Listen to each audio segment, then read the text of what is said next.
नमस्कार। एनटिभी कोहलपुर समाचारमा स्वागत छ। म नवीन नेपाली। देशको कुल भूभागको करिब 45% क्षेत्र ओगटेको नेपालको वन आर्थिक समृद्धिको आधार बन्न सक्छ। यसले रोजगारीका तमाम अवसर सृजना गर्न सक्छ र सामाजिक, आर्थिक तथा पर्यावरणीय क्षेत्रमा सुधार गर्न सक्छ। त्यसको लागि विगतको वन नीति, रणनीति, योजना र ऐन नियममा समय सापेक्ष परिमार्जन जरुरी छ। वन पैदावारको सहज बिक्री, वितरण र पर्यटनको विकास गरेर वन क्षेत्रबाट अधिकतम वित्तीय आम्दानी लिने गरी व्यवस्थापन गर्न अब ढिलाइ गर्नु हुँदैन। आजको समाचारमा रैथाने बालीको विकासमा कर्णाली सरकारको कदम र आसन्न राष्ट्रिय सभा सदस्यको निर्वाचन तयारी लगायत देश विदेश र खेलकुदका विविध खबरहरू हुनेछन्। तर सुरुमा प्रमुख समाचार। सरकारले बिजनेस दिन नसके पनि सुदूरपश्चिम प्रदेश सभाको तेस्रो अधिवेशन सुरु। सांसदबाटै सरकारको कार्यशैलीप्रति कडा आलोचना। रुकुम पश्चिमका 26,000 बढी लाभग्राहीलाई पहिलो किस्ता बापतको रकम वितरण। लाभग्राहीको संख्या भने अझै यकिन हुन सकेन। खाद्य व्यवस्था कम्पनीको कर्णाली प्रदेशले 19,500 मेट्रिक टन रैथाने बाली खरिद गर्ने। कर्णालीलाई प्राङ्गारिक प्रदेश बनाउने उद्देश्य। थाइल्यान्डमा झण्डै 1,50,00,000 टन लिथियम तत्त्व भण्डार फेला। व्यावसायिक प्रयोगको क्षमताबारे अनुसन्धान जारी। र पूर्वाधार अभावका बीच बैतडीमा क्रिकेटका विभिन्न प्रतियोगिता सञ्चालन, तर संरक्षण र स्तरोन्नति नहुँदा खेल मैदानहरू भने अलपत्र अवस्थामा।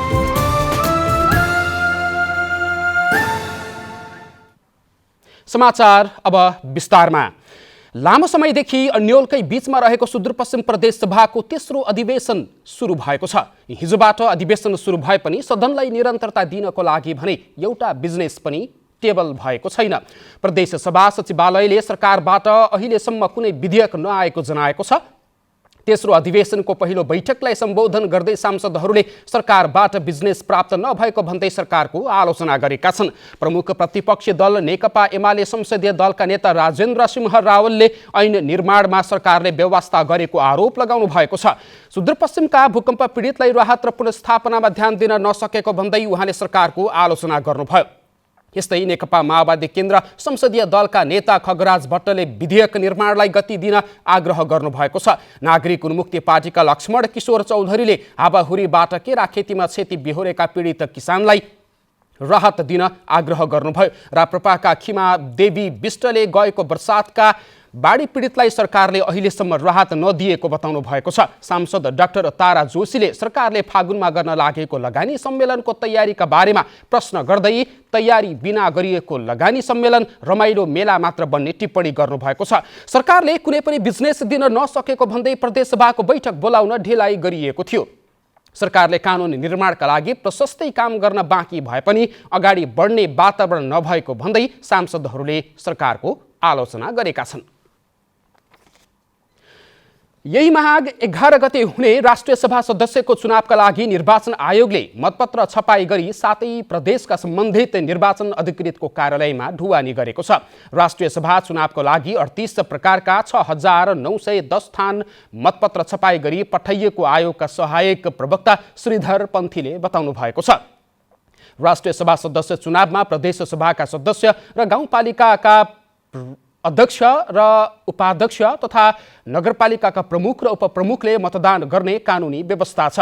प्रदेश सभाका सदस्यको लागि सेतो रङको कागजमा हरियो रङको मसीको विवरण तथा निर्वाचन चिन्ह रहेको मतपत्र र गाउँपालिकाका अध्यक्ष र उपाध्यक्ष तथा नगरपालिकाका प्रमुख र उपप्रमुखका लागि सेतो रङको कागजमा रातो रङको मसीको विवरण तथा निर्वाचन चिन्ह रहेको मतपत्र छपाई भएका छन्। आउँदो फागुन 20 गतेदेखि रिक्त हुने 19वटा राष्ट्रिय सभा सदस्य पदका लागि माघ 11 गते निर्वाचन हुँदैछ। निर्वाचनबाट निर्वाचित हुने राष्ट्रिय सभा सदस्यहरूको पदावधि फागुन 21 गतेदेखि 6 वर्षका लागि हुनेछ। कानुन निर्माणमा एकरूपता कायम गर्न लुम्बिनी प्रदेश सभाले स्थानीय तहसँग समन्वय गरेको छ। प्रदेश सभामुख तुलाराम घरतीले प्रदेशका विभिन्न जिल्लाका स्थानीय तहसँग छलफल गर्दै आउनु भएको छ। आज पश्चिम नवलपरासीका स्थानीय तहका जनप्रतिनिधिसँग भएको अन्तर्क्रियाको क्रममा प्रदेश सभामुख घरतीले स्थानीय तहको कानुन निर्माण र प्रक्रिया र कानुन कार्यान्वयनमा परेका जटिलताको विषयमा जानकारी लिनुभयो। संहिता कार्यान्वयनको छोटो समयमै व्यवस्थामाथि नै प्रश्न खडा भएको बताउँदै सभामुख घरतीले कानुन निर्माणमा एकरूपता कायम गरी प्रदेश र स्थानीय तह बीचको दूरी कम गर्न प्रदेशसभाले स्थानीय तहसँगको छलफल र सहकार्यलाई जोड दिनुभयो। भन्ने बहस 6 वर्षमै चलेको छ। प्रदेशको औचित्य के भन्ने बहस अहिले पनि चलिरहेछ। यो जिज्ञासाको बीचबाट कम्तीमा पनि हामीले स्थानीय तहले बनाएको कानुनको बारेमा हामीले अध्ययन गर्ने र प्रदेशले बनाएको कानुनको बारेमा स्थानीय तहले अध्ययन गर्ने। एउटाले बनाएको कानुन अर्कोले थाहा पाउने, किनकि हामी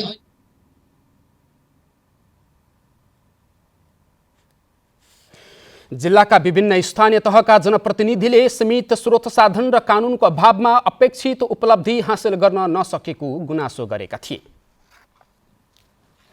प्रदेशकै आर्थिक अवस्था सुधार गर्ने लक्ष्य राखिएको दैलेखको पेट्रोलियम पदार्थ अन्वेषणको काममा सरकारले तदारुकता देखाएको छ। निर्णायक सर्वेक्षण भनिएको दैलेखको भिरखेतमा मुख्य पोइन्टको काम 80% सकिएको छ।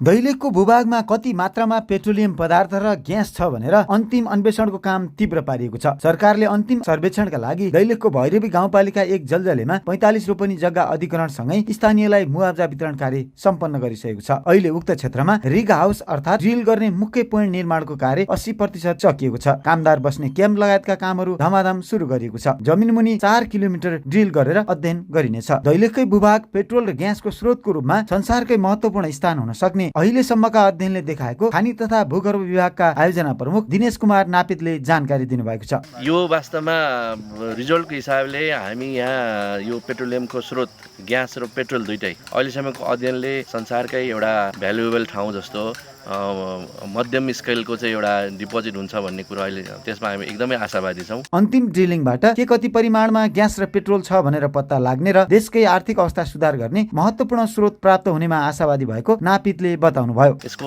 अन्तिम चरण भनेकै यो ड्रिलिङलाई हामीले टुङ्गोमा पुर्याउनु पर्ने हुन्छ। त्यस पछाडि कति के छ भन्ने कुरोको चाहिँ टुङ्गो लागेर यो क्षेत्रको मात्रै होइन देशकै लागि एउटा ठुलो रिसोर्सको रूपमा हामीले पाउनेछौँ भन्ने हामी एकदमै आशावादी छौँ। ड्रिलिङका लागि ठुलो मेसिन चीनबाट हिँडिसकेको छ। कलकत्ता बन्दरगाहसम्म आउन 1 महिना लाग्ने र त्यहाँबाट 15 दिनभित्र दैलेख आउने आयोजनाले जानकारी दिएको छ। ठुला सवारी साधन ल्याउनका लागि कर्णाली राजमार्ग र साङ्गे तडाको सडक निर्माण कार्य पनि धमाधम सुरु गरिएको छ। दैलेखमा 2076 असोजदेखि पेट्रोलियम पदार्थ अन्वेषण तथा उत्खननको काम सुरु भएको थियो। नेपाल सरकार, खानी तथा भूगर्भ विभाग र चीनको जियोलोजिकल सर्वे कम्पनी बीच 2 अर्ब 40 करोडको आर्थिक तथा प्राविधिक सहयोगमा दैलेखमा पेट्रोलियम खानी अन्वेषण गर्ने सम्झौता भएको थियो। चीनको प्राविधिक टोलीले सेस्मिक, जियोलोजिकल, म्याग्नेटेरिटुअल र जियोकेमिकल सर्वे सम्पन्नपछि सम्भावित क्षेत्र भिरखेतमा अन्तिम अन्वेषणको काम सुरु गरिएको छ। यहाँहरूले देखिराख्नु भएको यो दृश्य पेट्रोलियम अन्वेषणको अन्तिम ड्रिलिङको लागि तयार गरिएको संरचनाको दृश्य हो। दैलेखको भूभागमा पेट्रोलियम पदार्थ निस्कन सक्यो भने नेपालकै आर्थिक अवस्था सुधार हुने देखिन्छ। विष्णु शर्मा, नेपाल टेलिभिजन, भिरखेत, दैलेख। भूकम्पबाट प्रभावित रुकुम पश्चिमका 6वटा स्थानीय तहका 26,573 लाभग्राहीले अस्थायी आवास निर्माणको पहिलो किस्ता बापतको रकम प्राप्त गरेका छन्। सहायक प्रमुख जिल्ला अधिकारी प्रवेश बडुवालले सबैभन्दा बढी 8 बिस्कोटका 9,732 र सबैभन्दा कम मुसेकोटका 858 लाभग्राहीले पहिलो किस्ता बापत रकम प्राप्त गरेका छन्। उहाँका अनुसार सानीभेरीका 5,432, त्रिवेणीका 2,772, चौरजहारीका 6,165 र बाफीकोटका लाभग्राही पहिचान भएका सबै 1,649 लाभग्राहीले अस्थायी आवास निर्माण गर्न पहिलो किस्ताको रकम प्राप्त गरेका हुन्। जिल्ला विपद व्यवस्थापन कोषले 29,406 लाभग्राहीका लागि स्थानीय तह विपद जोखिम न्यूनीकरण कोषमा 73 करोड 51,50,000 रुपैयाँ पठाएको थियो। लाभग्राही पहिचान भएका 2,833 जनाले अस्थायी आवासको पहिलो किस्ता पाउन अझै बाँकी रहेको छ। समाचारको क्रम जारी नै छ। अहिलेलाई एकैछिनको विश्राम।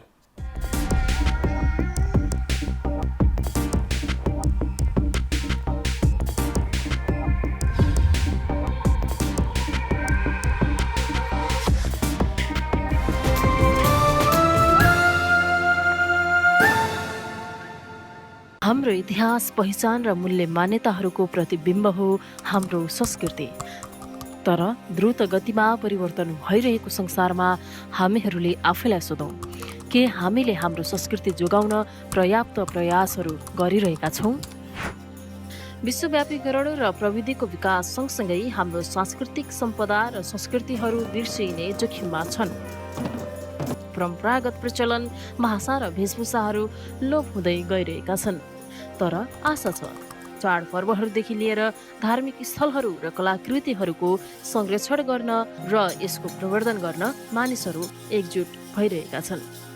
हाम्रो संस्कृतिको संरक्षणले हामीलाई हाम्रो विगतलाई सम्मान गर्न मात्र होइन, यसले रचनात्मकतालाई पनि प्रेरित गर्दछ र आर्थिक विकासका लागि पनि आधार हो। हाम्रो सांस्कृतिक सम्पदा एक पुस्तादेखि अर्को पुस्तामा हस्तान्तरण हुने हुँदा यो हामी र हाम्रो प्रयासमा निर्भर छ। आओ आफ्नो पहिचान र संस्कृतिलाई संरक्षण गर्न एकजुट हौं।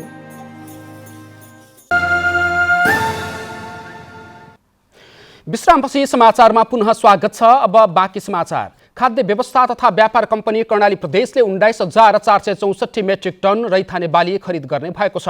व्यापार कम्पनीले कोदो, कागुनो, चिनो, फापर र मार्च धान लगायतका रैथाने बाली खरिद गर्ने सहमति भएको प्रदेश सरकारले जनाएको छ।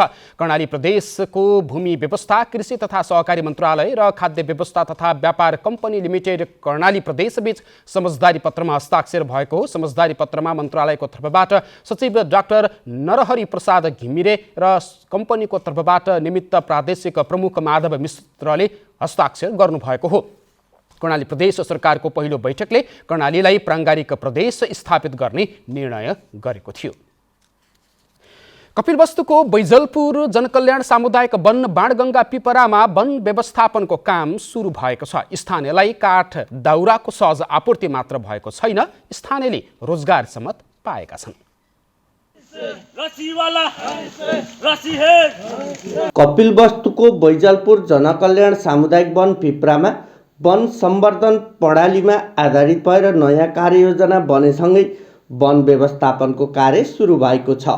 सरकारले विगत 3 वर्षदेखि कैलाली कञ्चनपुरका जिल्लामा वन फडानी भएको बताउँदै वन व्यवस्थापनको कार्यक्रम रोकेको थियो। तर पछिल्लो समय नयाँ कार्ययोजना बनेसँगै वन सम्वर्धन प्रणालीमा आधारित रहेर वन व्यवस्थापनको कार्यक्रम लागू भएको हो। जस अनुसार बैजलपुर जनकल्याण सामुदायिक वन बाणगङ्गा पिपराले आफ्ना उपभोक्तालाई सहज रूपमा काठ दाउराको आपूर्ति मात्र होइन, दर्जन बढीलाई रोजगारीका अवसर दिएपछि स्थानीय उपभोक्ता सामुदायिक वनप्रति आकर्षित बनेका छन्। बोटको यो लोब्रा चाहिँ यहाँ राख्न नहुने, यदि लोब्रा राख्यो भने यो काठ चाहिँ कुहिने हुँदाखेरि हाम्रो यहाँका सम्पूर्ण उपभोक्तालाई यहाँका कार्य समितिका साथीहरूले लोब्रा उठाउने भनेर सल्लाह दिइसकेपछि हामी यहाँ आएका छौँ र सबैजना मिलेर यहाँ गाउँटोलका सबैजना मिलेर लोब्रा उक्काउँछन् र घर लगेर जाडोमा चाहिँ आगो बाल्ने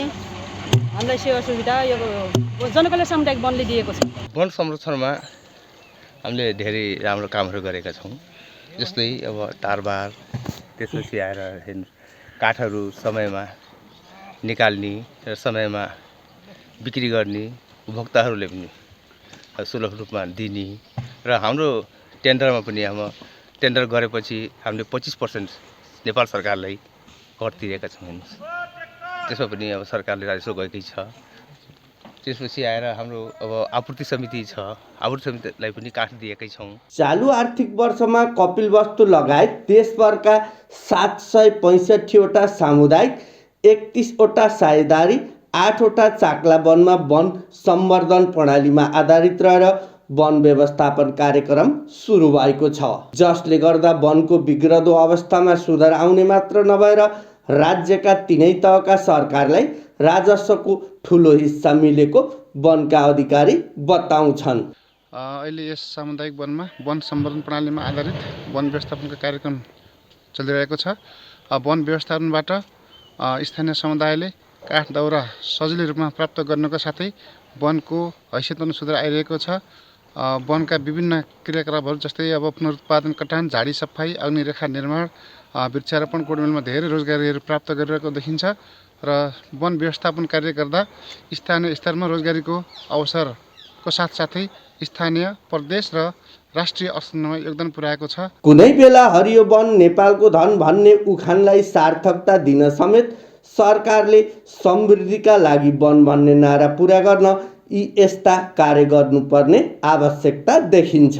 सामुदायिक वनमा दिगो वन व्यवस्थापनसँगै यहाँका स्थानीयले रोजगारी पाएका छन्।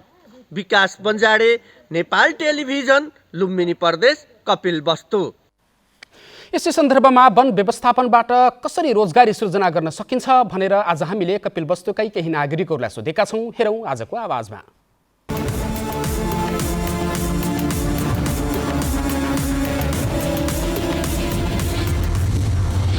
रोजगार दिइरहेको छ। यसमा कटानी हुँदाखेरि लोडिङ अनलोडिङ पाइलिङ अनि काठ किनबेच अनि जङ्गलमा तारबार अनि जङ्गलको यो फायर लाइन खोल्ने जस्ता रोजगारीहरू दिइरहेको छ, जसले गर्दाखेरि हाम्रा युवाहरू यही स्थानमा बसेर यही स्थानमै रोजगार गरेको कारणले घरमा समय दिइरहनु भएको छ। सामुदायिक वनमा उपभोक्ता जो बन्नु भएको छ उहाँहरूका युवाहरूलाई हामीले रोजगार दिएका छौँ र यस वनले युवाहरूलाई धेरै राम्रो रोजगार पुर्याएको छ र यसमा दाउरा काठहरू सबैलाई सुपथ मूल्यमा र सबैलाई सही समयमा काठ दाउरा उपलब्ध गराएको छ। दाउरा पाइए अलिअलि भए नि रोजगारी पाइए अब काठ चाहिँदाखेरि अब घरसर बनाउन गोडसोड बनाउन अब भन्या टाइममा अब आफ्नो पैसा राखेर भए पनि अब आफू सक्दो अब क्षमता अनुसारको काठ पनि पाइएकै छ। अब जस्तै कुनै पनि काममा झ्याप्पा लागौँ अब महिनै पछि लागौँ भन्ने छैन गरे अब वर्ष नै खुलेको छ। गाउँका सबै दाजुभाइहरूले साथीभाइहरूले रोजगारी पाइएको छ। अब चिसो मौसममा धेरै राम्रो छ। सामुदायिक वनबाट त राम्रै फाइदा भइरहेछ होइन। अब लोब्रा उगाउनु पाइएको छ, टाइममा घाँसहरू ल्याउनु पाइएको छ, सबैलाई चाहिँ समान व्यवहारले लिन पाइएको छ। काठ वर्षमा एक दुईचोटि खुले पनि त्यो दुःख छैन, पैसा हालेपछि चाहिँ ठाउँमै घाटगतिमा राम्रोसँग काठ पाइएको छ। अप्ठ्यारो पर्दा धेरै फाइदा मिलेको छ सर। अब काठ दाउरा घाँस सबै उपलब्ध छ, रोजगार मिलेको छ उपभोक्ताहरूलाई। यो 100 वर्षका चाहिँ यो चाहिँ साथ यो काठहरू चाहिँ फलाम जस्ता काठहरू हामीले चाहिँ युज गरिरहेछ। यो चाहिँ भनेको फलाम जस्तो एकदम बित्ती 12 वर्ष पनि केही नहुने।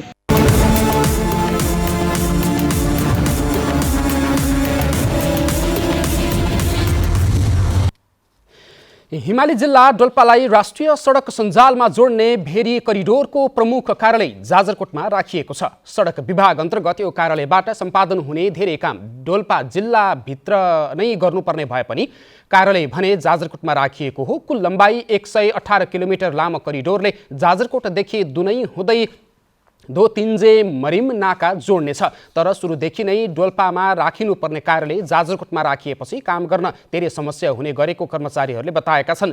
चीन नेपाल हुँदै भारत जोड्ने करिडोर महत्त्वपूर्ण सडक भए पनि यसको निर्माण तथा स्तर उन्नति गर्ने धेरै काम डोल्पा क्षेत्रमै बाँकी रहेको कर्णाली प्रदेश सभा सदस्य वीरबहादुर शाहीले बताउनु भएको छ।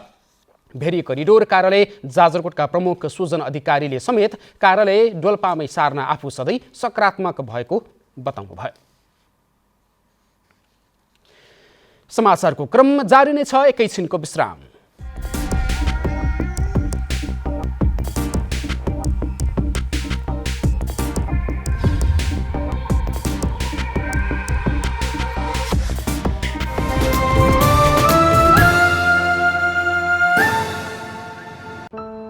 यो प्लास्टिक जन्ने सामग्रीहरूको कथा हो।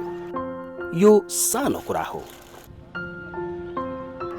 केही समयका लागि यसको प्रयोग गरिन्छ, त्यसपछि फ्याँकिन्छ।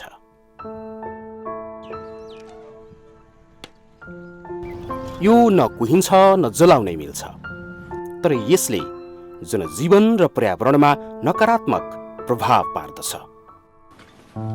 यसको व्यवस्थापन यसरी नै हुनुपर्छ भन्ने छैन, तर प्रशोधन गरेर यस्ता प्लास्टिक जन्य सामग्रीहरूलाई हामीले दोस्रो मौका दिन सक्छौँ।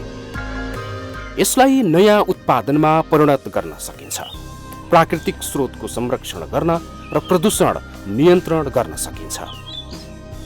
आउनुहोस्, प्लास्टिक जन्य सामग्रीहरूको प्रयोगलाई निरुत्साहित गरौँ र गरिसकेका वस्तुहरूको उचित व्यवस्थापन गरी हाम्रो वरपरको वातावरणलाई स्वच्छ राख्नमा सहयोग गरौँ।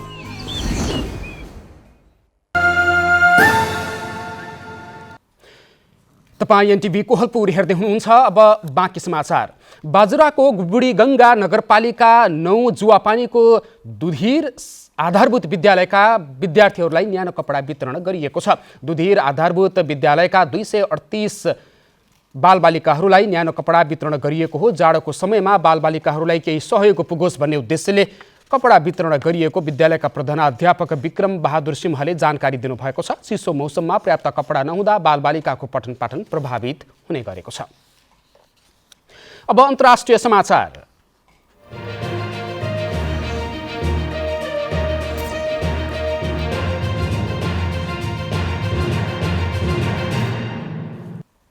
थाइल्यान्डमा झण्डै 1 करोड 50 लाख टन लिथियमको भण्डार फेला परेको छ। त्यहाँको सरकारले दिएको जानकारीमा 1 करोड 48 लाख टन लिथियम दक्षिणी प्रान्त फाङ नगामा 2 अलग अलग क्षेत्रको बीचमा फैलिएको छ। फेला पारेको स्रोतबाट कति प्रयोग गर्न सक्छौँ भन्ने पत्ता लगाउन प्रयास गरिरहेको र त्यसमा समय लाग्ने त्यहाँको सरकारले बताएको छ। लिथियम विद्युतीय कारका साथै स्मार्टफोन र अन्य विद्युतीय सामग्रीमा प्रयोग गरिने ब्याट्रीहरूको निर्माणको लागि प्रयोगमा आउने प्रमुख तत्त्व मानिन्छ।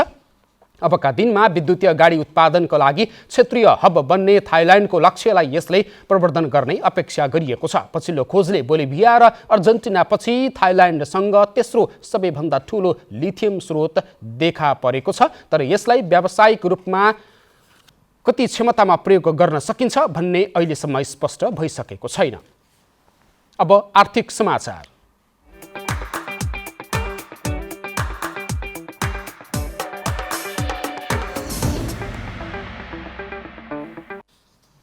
दाङको लमहीमा कृषि पर्यटन उद्योग तथा व्यापारिक महोत्सव सुरु भएको छ। लमही चेम्बर अफ कमर्सको आयोजनामा सुरु भएको महोत्सव माघ 17 गतेसम्म चल्नेछ। आर्थिक विकासको लागि महोत्सवले महत्त्वपूर्ण योगदान पुग्ने अपेक्षा गरिएको छ। समग्र देउखुरीको विकासको लागि कोइलाबास नाकालाई सञ्चालन गर्दै पूर्व पश्चिम राजमार्ग केन्द्रित व्यापार व्यवसायमा जोड दिएको छ। युवाहरू विदेशिने क्रम बढेकाले यसले चुनौती थपेको भन्दै स्वदेशमै रोजगारीको अवसरहरू सृजना गर्ने कार्यक्रम बनाउन जोड दिएको छ। महोत्सवमा कृषि पर्यटन उद्योग व्यापार लगायतका क्षेत्रका 150 वटा स्टल राखिएका छन्।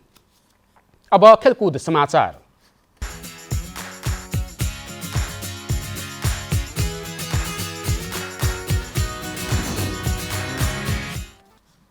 कुनै समय क्षेत्र नम्बर 6 ले चर्चित बैतडी जिल्ला अहिले पनि क्रिकेटमय छ। विभिन्न क्लब र क्यानका प्रतियोगिता हुँदै आए पनि पूर्वाधारको अभावमा खेलाडीले समस्या झेल्नु परेको छ।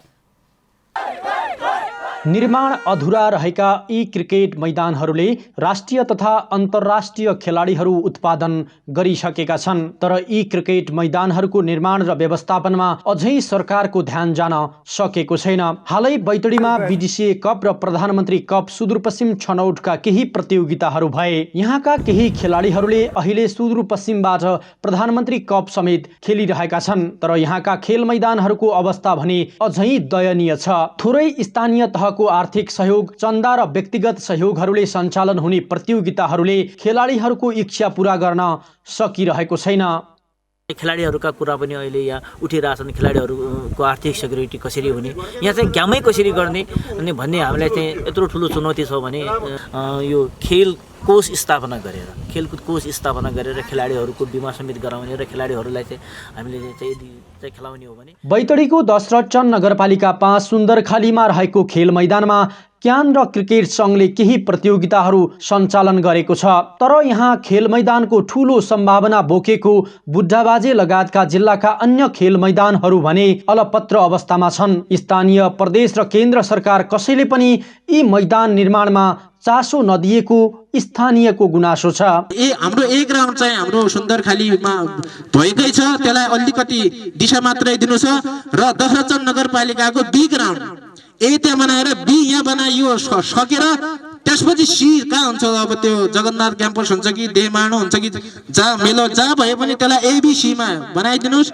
नेपालमा केही अन्तर्राष्ट्रिय स्तरका खेल मैदानहरू बने पनि नेपालको सुरक्षा चुनौतीका कारण यहाँ ठूला प्रतियोगिताहरू हुन नसकेको नेपाल क्रिकेट सङ्घ क्यानका अध्यक्ष चतुरबहादुर चन्दले बताउनुभयो। नेपाल सरकारले समेत यसमा ध्यान दिन नसकेको उहाँको भनाइ छ। गर्नका लागि पूर्वाधार चाहिने रहेछ, ग्राउन्ड चाहिने रहेछ। अहिले देख्नुहुन्छ प्रधानमन्त्री प्रचण्डदेखि लिएर सबै पार्टीका नेताहरू पूर्वाधार भनेर भाषण त गरिराख्नु भएको छ। छैन, नेपालमा अहिले पनि एउटा उत्कृष्ट टिम ल्याएर, विदेशी राम्रो टिम ल्याएर खेलाउन सक्ने मैदान, किनभने सुरक्षाका दृष्टिकोणले एउटा स्टेडियम छैन।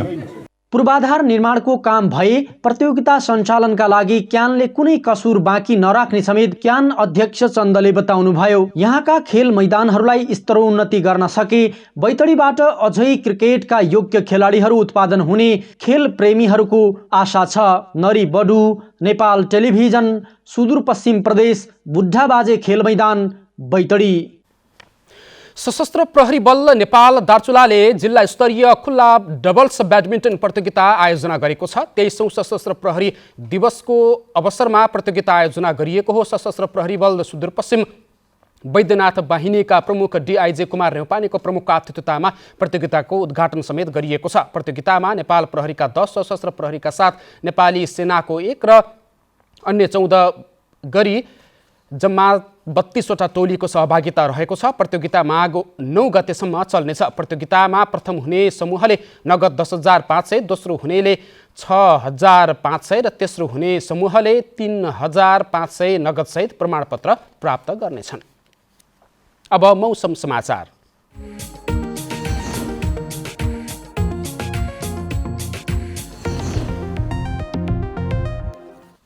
हाल देशको पहाडी भूभागमा आंशिक बदली रही बाँकी भूभागमा मौसम सफा रहेको छ। तराईको अधिकांश स्थानमा हुसु कुहिरो लागेको छ। आज राति पनि देशका पहाडी भूभागमा आंशिक बदली रही बाँकी भूभागमा मौसम सफा रहनेछ। कोशी, गण्डकी, कर्णाली र सुदूरपश्चिम प्रदेशका उच्च पहाडी तथा हिमाली भूभागका 1-2 स्थानहरूमा हल्का हिमपातको सम्भावना छ। अब मौसम सम्बन्धी थप विवरण।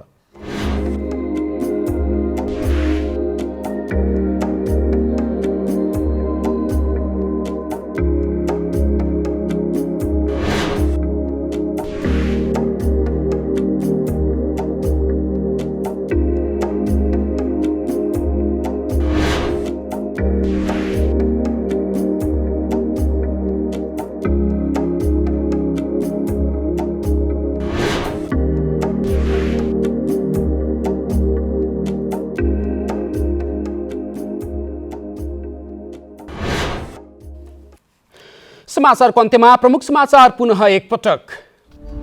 सरकारले बिजनेस दिन नसके पनि सुदूरपश्चिम प्रदेश सभाको तेस्रो अधिवेशन सुरु। सांसदबाट सरकारको कार्यशैलीप्रति कडा आलोचना। रुकुम पश्चिमका 26,000 बढी लाभग्राहीलाई पहिलो किस्ता बापतको रकम वितरण। लाभग्राहीको संख्या भने अझै यकिन हुन सकेन। खाद्य व्यवस्था कम्पनीको कर्णाली प्रदेशले 19,500 मेट्रिक टन रैथाने बाली खरिद गर्ने। कर्णालीलाई प्राङ्गारिक प्रदेश बनाउने उद्देश्य। थाइल्यान्डमा झण्डै 1,50,00,000 टन लिथियम तत्त्वको भण्डार फेला। व्यावसायिक प्रयोगको क्षमताबारे अनुसन्धान जारी। र पूर्वाधार अभावका बीच बैतडीमा क्रिकेटका विभिन्न प्रतियोगिता सञ्चालन, तर संरक्षण र स्तरोन्नति नहुँदा खेल मैदानहरू भने अल्पत्र अवस्थामा।